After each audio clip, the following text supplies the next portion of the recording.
오늘 선하고 아름다운 삶 말씀 캠페인 네 번째 시간으로 허영심 없이 사는 법에 대해서 우리 성도들과 함께 말씀을 나누고자 합니다. 안수 집사님 한 분이 생각이 납니다. 작고 아담한 집에 살고 계셨습니다. 딸이 결혼을 하게 되었습니다.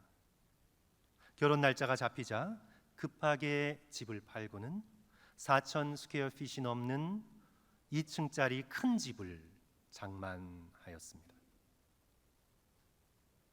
집안 형편상 도저히 마련할 수 없는 수준의 저택이었습니다. 이사 신방을 부탁해서 신방을 갔는데 모두 놀랬습니다.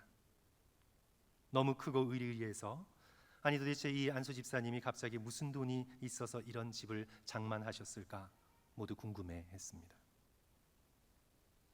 이제 한국에서 신랑 집안이 오고 그래서 그 집안 사람들이 모두 다 사돈들이 그 집에 묵게 되었고 딸의 결혼식을 잘 치렀습니다. 결혼식을 치른 지 1년 정도 지나 그 집을 도로 팔아버렸습니다. 몰기지, 재산세, 전기세, 보험, 물값을 도저히 감당할 수 없었기 때문입니다. 그 안수 집사님이 그렇게 큰 집으로 갑자기 이사간 이유는 살려고 한 것이 아닙니다. 사돈집 보기에 잘 사는 집으로 보이고 싶었기 때문입니다. 허영입니다, 성도 여러분. 그것은 허영입니다. vain glory, 허영, 헛된 영광. 허영은 자신을 드러내어 인정받고자 하는 지나친 갈망입니다. 이 허영의 정의가 중요한데요. 허영은, 성도 여러분, 허영은 자신을 드러내어 사람들에게 인정받고자 하는 지나친 갈망입니다.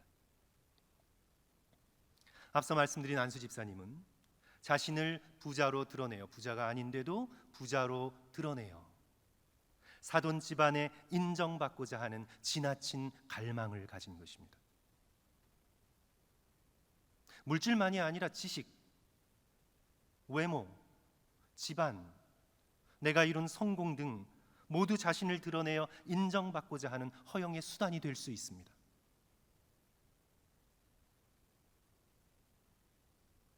불행히도 종교적인 것도 얼마든지 허영의 수단이 될 수 있습니다. 겉으로 보기에 경건해 보이고 겉으로 보기에 거룩해 보이는 종교성도 얼마든지 자신을 드러내어 사람들의 인정을 받고자 하는 갈망의 수단이 되고도 남습니다. 우리 교재 선하고 아름다운 삶의 저자가 고백했죠. 유명 기독교 대학에서 3일 동안 학생 부흥 집회를 인도해 달라는 부탁을 받고 갔습니다. 2,500명의 학생이 꽉 들어찬 강단에서 설교를 합니다. 첫째 날, 둘째 날, 셋째 날 설교를 하면서 마음속에 갈등이 생기기 시작합니다. 두 가지 욕망 사이의 갈등입니다. 첫째는 말씀 사역을 잘 감당하여 학생을 축복하고 싶은 갈망과 둘째로는 인기를 얻고 좋은 인상을 남겨 훌륭한 설교자란 칭찬을 듣고 싶은 이 열망. 이 설교를 하면서 이 두 가지 이 욕망의 갈등을 느끼기 시작합니다. 마지막 날 설교를 다 마쳤을 때 2,500명이나 되는 교수님들과 학생들이 다 같이 일어나 모두 다 기립박수를 쳐주는 것이었습니다. 잠깐이 아니라 상당 시간 동안 그렇게 기립박수를 쳐줍니다. 옆에 서 있던 그 대학 총장이 귓속말로 얘기합니다. 잠시만 서 계세요. 우리 학교에서 이런 기립박수를 받기란 흔한 일이 아닙니다. 이제 이 저자가 그 소리를 듣는 순간 저자의 온 몸이 기쁨과 환희의 전율에 휩싸였다고 고백하고 있습니다. 성도 여러분, 누가 그러지 않을 수 있겠습니까? 잘해서 받는 칭찬은 나쁜 것이 아닙니다. 문제는 원래의 선한 목적, 즉 학생들에게 진리의 말씀을 전하고 그들을 축복하고자 하는 원래의 선한 목적을 벗어나 이제 칭찬과 인기와 박수 소리를 얻게 되면 원래의 목적에서 벗어나기가 쉬운 거죠. 원래 품었던 선하고 아름다운 목적에서 벗어나 이제 받은 칭찬, 받은 인정, 온몸의 전율을 느끼는 그런 기분, 그런 것들 때문에 이제부터 인정받기 위하여, 칭찬받기 위하여 그 일을 할 수 있다는 사실입니다. 그리하여 설교자가 하나님의 영광과 성도들의 영적 유익을 위해서가 아니라 이제 나는 뛰어난 설교자요, 나는 좋은 목사라는 것을 인정받기 위해 자신의 영광을 위해 얼마든지 종교적인 직무를 수행할 수 있습니다. 얼마든지 그렇게 할 수 있습니다. 허영입니다. 허영입니다. 겉으로 아무리 칭찬을 듣고 겉으로 아무리 인기를 얻어도 하나님 앞에서 하지 않고 관객 앞에서 자신을 드러내어 인정받고자 하는 지나친 갈망으로 목회를 해나가면 그 목회의 처음과 끝은 전부 다 허영입니다. 오늘 본문에 외식하는 자가 그랬습니다. 여기서 외식하는 자는 밖에 나가 식사하는 자가 아니라 겉과 속이 다른 자, 가면을 쓰고 있는 자, 외식하는 자입니다. 나 이제부터 외식하지 말아야지. 이렇게 오해하지 마시고요. 오늘 본문에 외식하는 자가 그랬습니다. 마태복음 6장 2절 보시면 그러므로 구제할 때에 외식하는 자가 사람에게 영광을 받으려고 회당과 거리에서 하는 것 같이 너희 앞에 나팔을 불지 말라. 진실로 너희에게 이르노니 그들은 자기 상을 이미 받았느니라. 구제 자체는 선한 일입니다. 그러나 본문에 외식하는 자는 그 선한 일을 하는 동기가 사람에게 보이려고, 사람에게 영광, 즉 인정과 칭찬을 받으려고 하는 것입니다. 겉으로 드러나는 것은 선한 일이지만 그 사람의 동기는 허영입니다. 선한 일을 통해 자신을 드러내어 사람들에게 인정을 받고자 하는 갈망을 가지고 있기 때문입니다. 5절의 말씀 보십시오. 기도할 때도 마찬가지입니다. 너희는 기도할 때에 외식하는 자와 같이 하지 말라. 그들은 사람에게 보이려고 회당과 큰 거리 어귀에 서서 기도하기를 좋아하느니라. 내가 진실로 너희에게 이르노니 그들은 자기 상을 이미 받았느니라. 기도는 경건한 일입니다. 하지만 외식하는 자는 그 경건한 일을 사람들에게 인정받기 위한 수단으로, 도구로 사용하고 있습니다. 사회에서는 인정받기가 어려워서 얼마든지 종교기관, 교회에서 인정받기 위해 신앙을 가질 수 있습니다. 얼마든지 인정받기 위해 여러 가지 활동들을 해나갈 수도 있습니다. 겉으로 드러나는 것은 종교성이고 구제고 기도이고 심지어는 금식이라도 우리의 마음 깊숙한 곳에 하나님을 향하지 않고 자신을 드러내어 인정받아 스스로 괜찮은 사람이라는 위안을 얻기 위해서 얼마든지 목회하고 얼마든지 교회 생활할 수 있습니다. 종교를 가장한 허영입니다.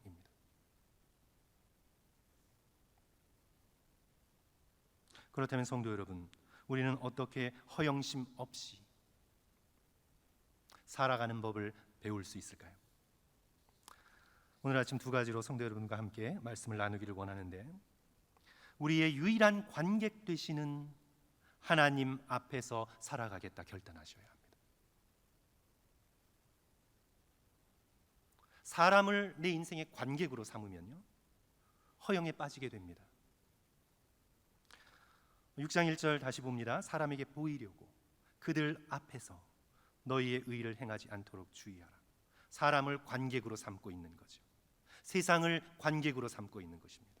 그들 앞에서, 세상 앞에서 나는 어떻게 보이는가? 6장 2절도요. 그러므로 구제할 때에 외식하는 자가 사람에게서 영광을 받으려고 사람 앞에서 살아갑니다. 6장 5절도요. 또 너희는 기도할 때에 외식하는 자와 같이 하지 말라. 그들은 사람에게 보이려고 사람 앞에서 살아갑니다. 사람이 관객입니다. 그리고 그 사람에게서 인정과 칭찬을 받는 것, 그것이 자신의 삶의 간절한 열망입니다. 이에 대한 치료법은 바로 하나님 앞에서 살아가는 것입니다.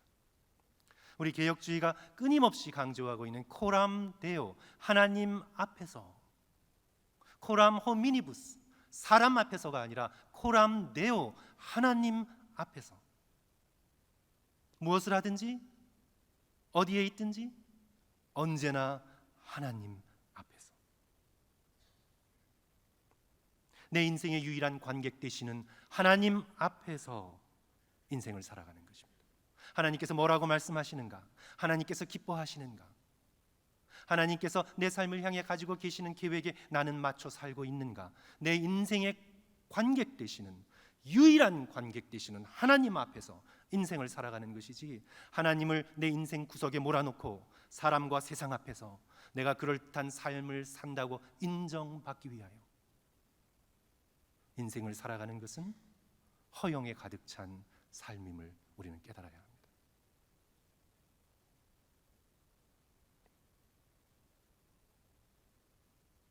6장 4절도 보시면 내 구제함을 은밀하게 하라, 은밀한 중에 보시는 너의 아버지께서 갚으시리라. 하나님 앞에서 구제하라는 말씀이죠. 6절도요. 성도 여러분, 우리 6절 다 같이 읽습니다. 너는 기도할 때에, 시작. 너는 기도할 때에 내 골방에 들어가 문을 닫고 은밀한 중에 계신 내 아버지께 기도하라. 은밀한 중에 보시는 내 아버지께서 갚으시리라. 문자적으로 꼭 해석할 필요 없습니다. 기도할 때마다 골방에 들어가 문을 꼭 닫고 그렇게 기도하라는 그런 말씀이 아니죠. 지금 예수 그리스도께서는 기도의 한 형태에 대해서 말씀하시는 것이 아니라 기도하는 자의 마음의 자세, 마음의 동기에 대해서 말씀합니다. 사람 앞에 보이려고 기도하지 말고, 사람이 어떻게 들을까 생각하며 기도하지 말고, 기도를 참으로 듣고 계시는 하나님 한 분을 의식하고 하나님 앞에 겸손히 기도하라는 것입니다. 내가 기도할 때 관객은 사람들이 아닙니다. 내 기도를 들으시는 유일한 관객 되시는 하나님 앞에 주님을 의식하고 기도하라는 말씀입니다. 다시 말하면 우리의 드러나는 행동, 그것이 사람들이 보기에 선하고 아름다운 구제이던 기도이던 심지어 금식이던, 사람들에게 드러나는 행동, 그 깊숙한 곳에 있는 우리의 마음이 사람을 향하고 있는가?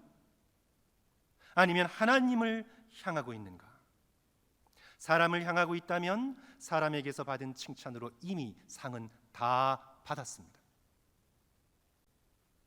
인생을 사람에게서, 세상에게서 받는 인정과 박수 소리로 목표를 삼고 인생을 살아가면 그 상은 다 받았습니다. 이 세상이 끝나고 영원으로 이어지는 문이 열릴 때 하나님에게서 얻을 상이 없습니다. 그들은 자기 상을 받았느니라.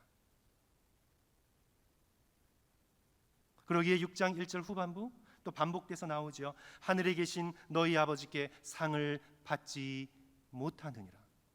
왜냐하면 하나님, 유일한 관객 되시는 하나님 앞에서 살지 않고 사람들 앞에, 세상 앞에서 자신의 인생을 살아왔기 때문입니다. 사랑하는 성도 여러분, 우리는 하나님께 등 돌리는 순간, 내가 구체적으로 어떤 나쁜 행위와 행동을 저지르지 않았어도 내 마음이 하나님을 등지는 순간 우리는 허영에 빠지게 됩니다. 일본의 신학자 우치무라 간조가 그랬나요? 죄란 하나님께 등 돌리는 것이다. 아주 단순하면서도 간결하게 죄를 정의했습니다. 죄는 뭐 내가 이런저런 행동을 하는 것, 이런저런 악을 행하는 것, 물론 죄의 범주 속에 포함되지만 죄란 하나님께 등 돌리는 것이다. 살인, 도둑질, 간음, 탐욕, 이런 것들은 죄의 결과이지 죄 자체는 아니에요. 죄 자체는 하나님께 등 돌리는 것입니다. 하나님을 등지고 사람들을 관객 삼아, 세상을 관객 삼아 인생을 살아가는 것, 그것이 죄입니다.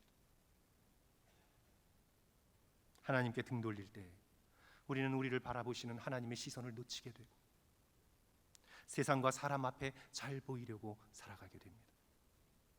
허영 속에서 허우적거릴 수밖에 없습니다. 사람들 앞에서 똑똑해 보이려고 합니다. 학력과 지식을 드러내 사람들에게 인정받고자 합니다. 새로운 장난감을 가지고 친구들에게 자랑하는 아이처럼 새로운 것, 유행하는 것, 첨단의 것으로 자신을 드러내어 세상의 인정을 받으려고 합니다. 허영입니다. 나 자신이 얼마나 괜찮은 사람인지, 나의 집안을, 나의 자녀의 성공을, 나의 겉모습과 세련된 좋은 이미지를 포장하여 세상 사람들에게 인정받고자 합니다. 허영입니다. 허영은 우리 모두의 문제입니다. 우리가 하나님께 조금만 틀어져 있는 순간, 하나님의 시선을 놓치고 사람들의 시선과 세상의 거울 속에 나를 비춰 바라보는 순간, 우리 모두는 허영에 노출됩니다.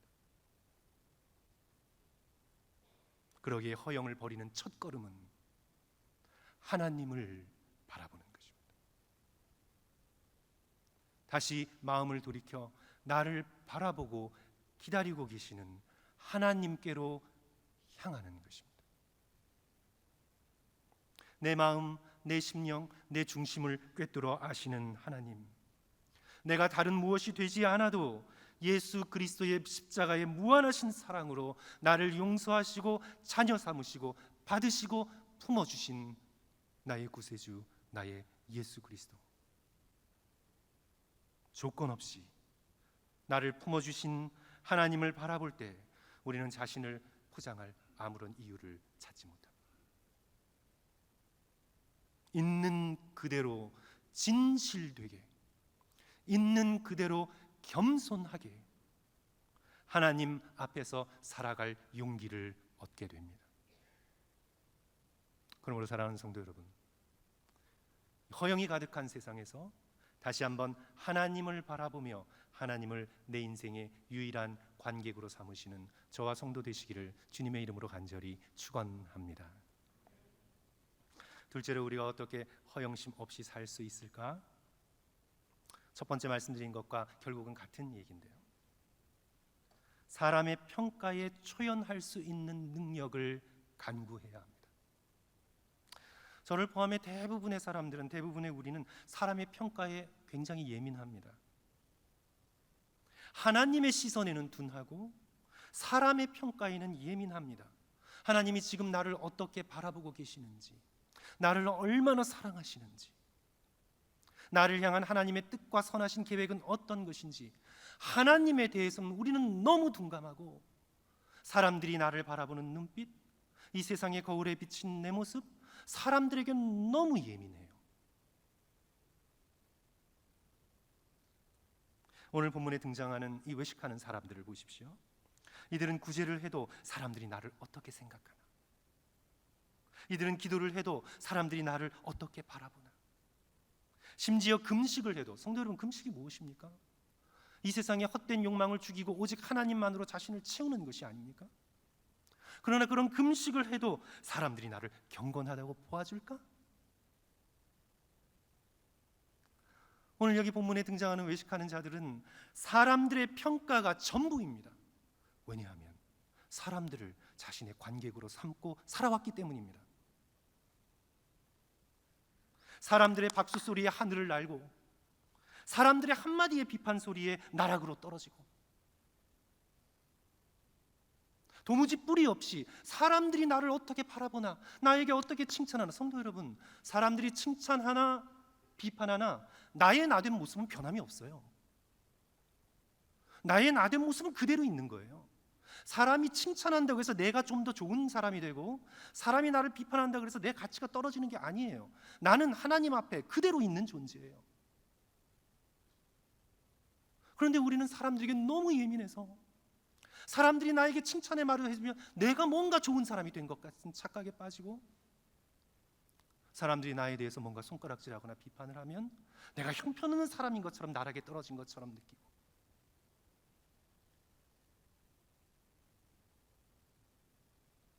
자신의 삶의 가치가 사람의 인정 여부에 따라 달려있는 것처럼 인생을 살아갑니다. 허영입니다. 그러나 믿음의 사람들은 하나님께 예민하고 사람의 평가엔 초연할 수 있는 사람들입니다. 사도 바울께서 맡은 자에게 구할 것은 충성이라 말씀하시면서 고린도전서 4장 3절에 이렇게 선언합니다. 이제 맡은 자에게 구할 것은 그리스도를 향한 충성이에요. 사람들의 인기, 사람들의 평가가 아니라 그리스도를 향한 충성이라고 선언하면서 그가 이렇게, 사도 바울께서 이렇게 선언하죠. 너희에게나 다른 사람에게나 판단받는 것은 내게는 매우 큰 일이라 작은 일이라? 내게는 매우 작은 일이라. 너희에게나 또는 다른 사람들에게나 내가 어떤 사도인가, 내가 뭐 뛰어난 사도인가, 능력 있는 사도인가, 말을 잘하는 사도인가, 내가 어떤 사도인가 평가받는 것, 판단받는 것이 내게는 매우 작은 일이라. 나도 나를 판단하지 아니하노라. 사람들의 평가는 내게 작은 일이라. 심지어 나도 내 삶이 몇 점짜리인지 판단하지 않노라. 자신을 포함하여 사람들의 평가의 기준, 사람들의 평가에 초연합니다. 그렇다고 그가 교만해서인가요? 아니면 나 그냥 막 산다, 막 살기 때문인가요? 아니죠. 절대 그렇지 않죠. 4절 후반부 5절 그가 이렇게 선언합니다. 다만 나를 심판하실 이가 계십니다. 나를 심판하실 이는 누구십니까? 주시니라. 예수 그리스도 하나님이시니라. 그러므로 때가 이르기 전 곧 주께서 오시기까지 아무것도 판단하지 말라. 그가 어둠에 감추인 것들을 드러내고 마음의 뜻을 나타내시리니. 그렇죠. 사람들은 겉만 봅니다. 겉에 경건한 행위, 겉에 자선하는 행위, 또 겉에 잘 사는 모습, 이 세상에 성공한 이민자로서 한평생 살아온 것 같은 우리의 겉껍데기 포장지를 봅니다. 그러나 주께서 임하시면 어둠에 감추인 것들이 드러나고 우리의 마음의 뜻을 나타내시리니 그때에 각 사람에게 하나님으로부터 칭찬이 있으리라. 사람의 박수 소리가 아닌 하나님의 칭찬이 그때에 있을 것이다. 하나님께 예민하고 사람의 평가에 초연할 수 있는 놀라운 능력입니다.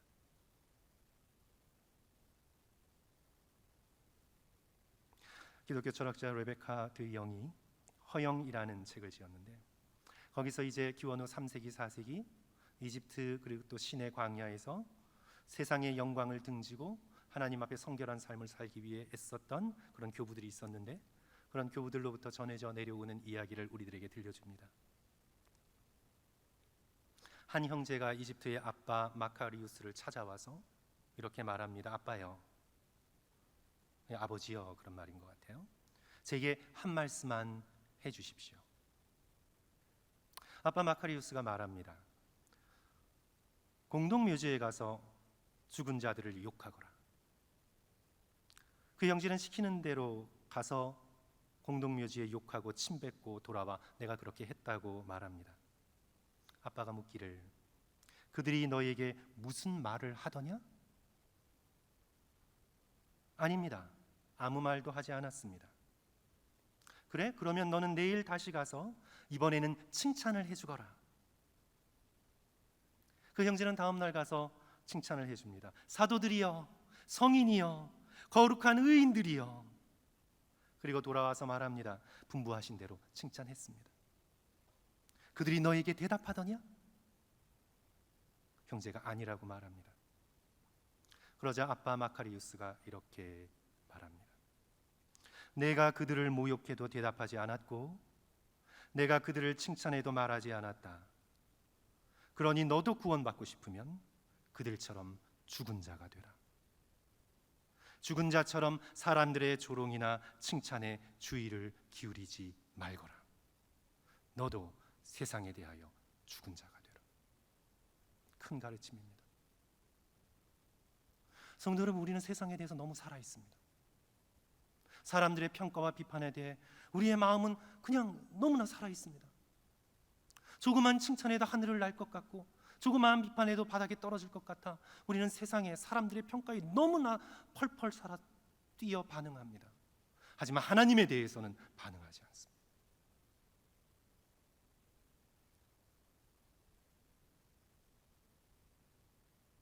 사람들의 조롱이나 칭찬에 초연할 수 있는 마음, 그리고 하나님 앞에 참되게 살아갈 수 있는 능력을 주여 내게 주시옵소서.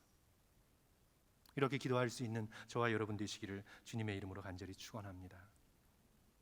그렇다면 성도 여러분, 우리가 사람들에게서 칭찬을 들을 때 어떻게 해야 되나요? 아니라고, 칭찬하지 말라고 손살에 치면서 막 밀치고 어디로 도망가 숨어야 될까요? 선한 일로 인하여 듣는 칭찬은 좋은 것입니다. 자신을 드러내어 인정받으려는 동기로 하는 건 허영이지만 선한 일의 자연스러운 결과로 듣는 칭찬은 나쁜 것이 아닙니다. 그래서 그냥 누가 칭찬할 때 성도 여러분, 감사합니다. 그리고 제 혼자 한 게 아니에요. 덕분입니다. 이렇게 그냥 잘 받으시고요. 그 다음에 단, 언제나 그 칭찬을 하나님께 돌려야 합니다. 그 칭찬을 내가 간직하고 있지 말고 그 칭찬을 반드시 하나님께 올려드려야 합니다. 시편 22편 23절, 여호와를 두려워하는 너희여 그를 찬송할지어다.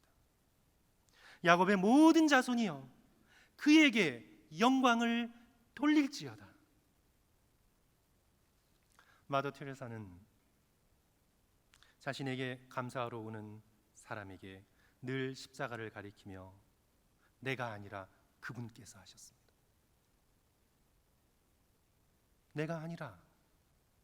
내가 아니라 그분께서 하셨습니다. 마더 테레사는 하루를 마감하면서 십자가 앞에 오랜 동안 꿇어 엎드려 그날 사람에게서 받은 칭찬과 감사를 다 모아 십자가에 달리신 예수께 올려드렸다고 합니다. 그랬기에 마더 테레사는 노벨 평화상을 받고 사람들에게 칭송을 받으면서도 허영에 빠지지 않고 하나님 앞에서 겸손하고 진실되게 살아갈 수 있었습니다. 내가 받는 작은 칭찬, 내가 받는 세상 사람들로부터 받는 인정, 박수 소리 나의 것이 아닙니다. 내 혼자 이룬 것이 아닙니다. 어떤 사람도 자기 혼자 일을 이룰 수 없습니다. 내가 이 일을 이루기까지 주변에 수없는 돕는 사람들이 있었고 우리를 키우며 희생했던 손길들이 있어왔고 땀 흘렸던 수많은 사람들의 노력들이 있었습니다. 이것은 결코 나 혼자 얻을 수 있는 영광, 나 혼자 나를 드러내 받을 수 있는 인정과 칭찬이 아닙니다. 그리고 사랑하는 성도 여러분, 내가 어떤 사람에게, 다른 사람에게 선을 행하는 그 능력까지도 모두 하나님이 주신 것입니다. 하나님이 저와 여러분을 도구로 사용하여 당신 자신을 우리의 선행 가운데 나타내 주신 것입니다.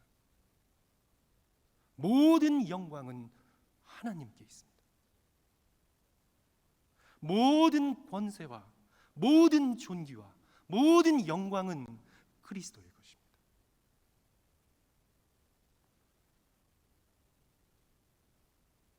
이제 2주 동안 우리 성도 여러분들께서는 말씀 캠페인 기간 동안 함께 영혼 훈련을 하게 되는데 왜 한 주가 아니고 2주냐?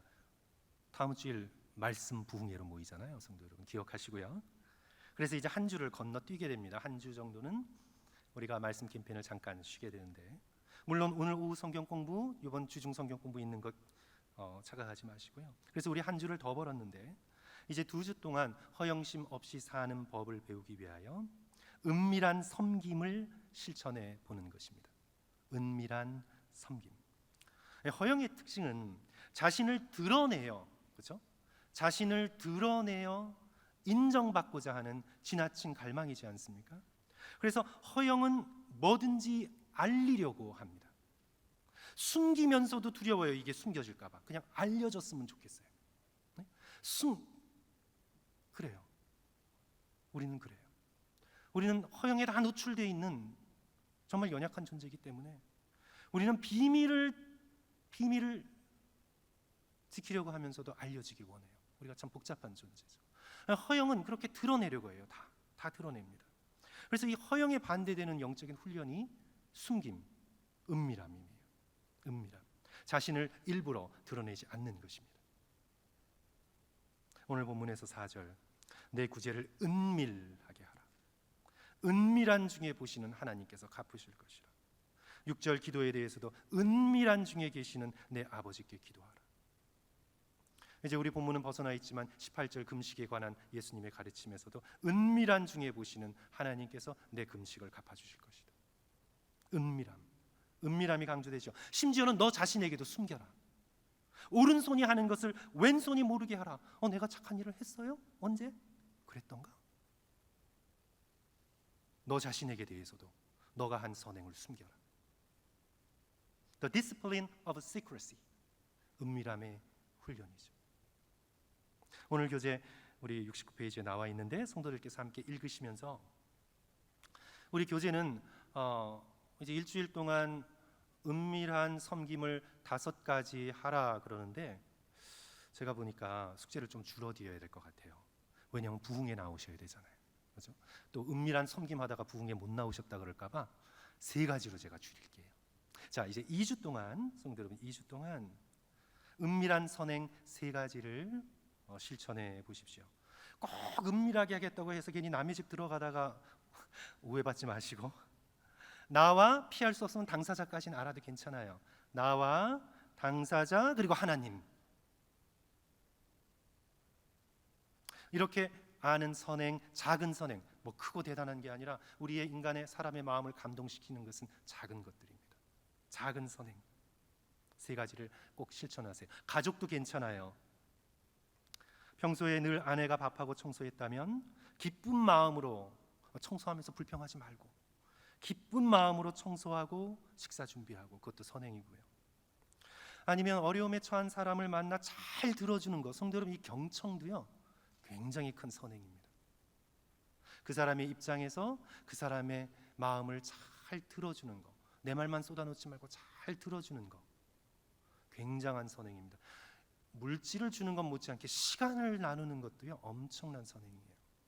그런 것도 하나같이 될 수 있고 어려움 또 조금 주변에 위로해야 될 사람에게 마음을 담은 카드와 작은 선물을 그 집 앞에 몰래 놓고 오는 것. 뭐 그것도 좀 힘들면 내가 사는 동네에 지저분한 곳이 있어요. 뭐 돈 받고 사람들이 일하겠지 그렇게 하지 마시고 내 타운 내 동네를 사랑하는 마음으로 그곳에서 쓰레기를 좀 줍는다든지 하는 여러 가지 것들 은밀한 섬김. 하나님께 이 은밀한 섬김 잘 생각나게 해달라고 기도하시면 하나님께서 방법을 알려주십니다. 성도 여러분 2주 동안 3가지 꼭 실천해 보시면서 2주 후에 우리 함께 또 말씀을 나눌 때 또 함께 성도들의 경험들을 나눴으면 좋겠습니다. 사랑하는 성도 여러분, 이 세상은 굉장히 부풀려진 시대입니다. 풍선이 가득 부풀려져 있는 것처럼 부풀려진 세상입니다. 별것 아닌 세상의 쾌락 하나를 잔뜩 부풀려 뭐 대단한 것이냐 그렇게 속이고 그 안에 있는 내용은 아무것도 없는데 자아를 잔뜩 부풀려 사람들에게 순간적인 인정을 받고 부러움의 눈초리를 얻고 찬양받으려는 이 세상은 허영으로 가득 찬 세상입니다. 이런 세상에 참으로 영광스러우신 하나님 한 분을 바라보고 그분을 내 인생의 유일한 관객으로 삼으며 사람들의 평가에 초연하여 또한 은밀의 섬김의 가치를 깨닫고 실천하면서 우리의 남은 인생을 허영심 없이 살아가시는 저와 성도들 되시기를 주님의 이름으로 간절히 축원합니다.